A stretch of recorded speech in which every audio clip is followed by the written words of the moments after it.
Hello everyone, my name is Daiki Agarie from the Department of Gastroenterology at the University of the Ryukyu, Japan. I'm honored that our paper has been accepted for publication in gastrointestinal endoscopy.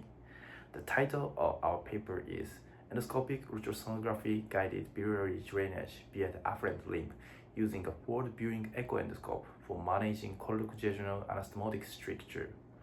This work was conducted during my time at the National Cancer Center Hospital in Tokyo, where I previously worked.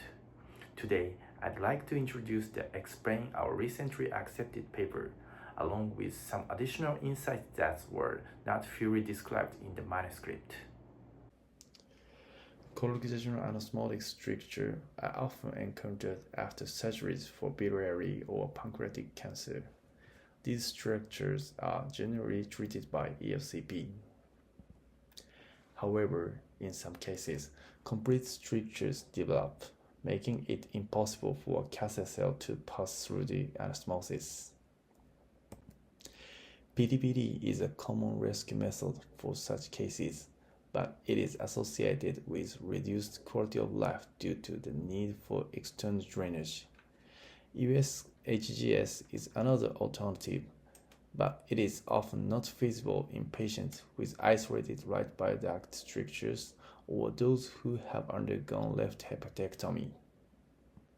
Recently, successful treatment of complete choledochojejunal anastomotic strictures using a forward-viewing echoendoscope has been reported.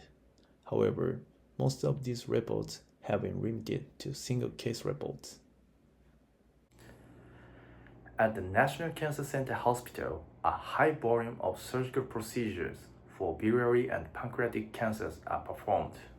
Accordingly, we frequently encountered patients with complete choledochojejunal anastomotic strictures, and we were able to accumulate multiple cases in which this drainage method was used.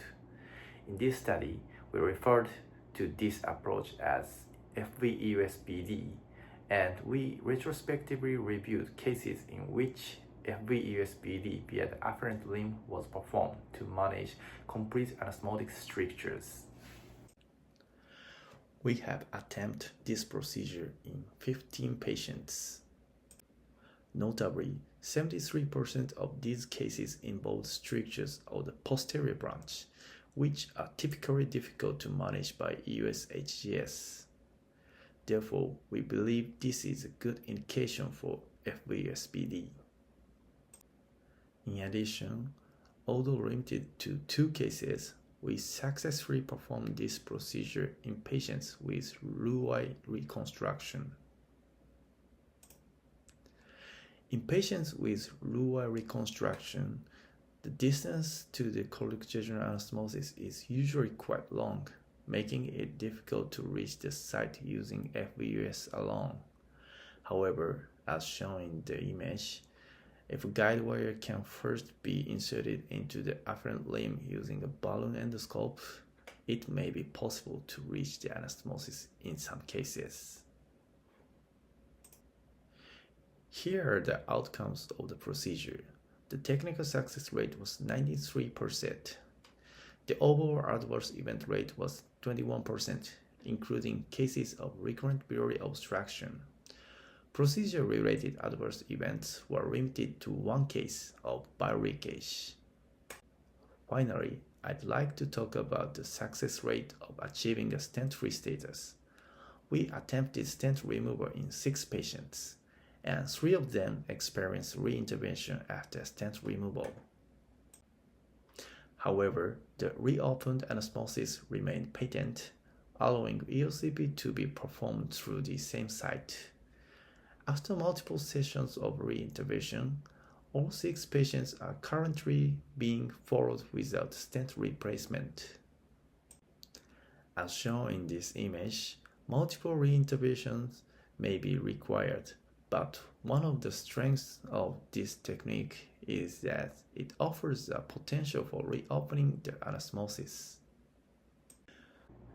This study has some limitations, including its single-center design, relatively short follow-up in some cases, and the exclusion of patients in whom the anastomosis could not be reached by previous ELCP.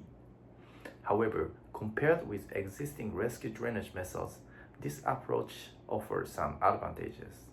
It enables direct internal drainage even in patients with isolated right bile duct strictures and offers the potential for a stent-free outcome.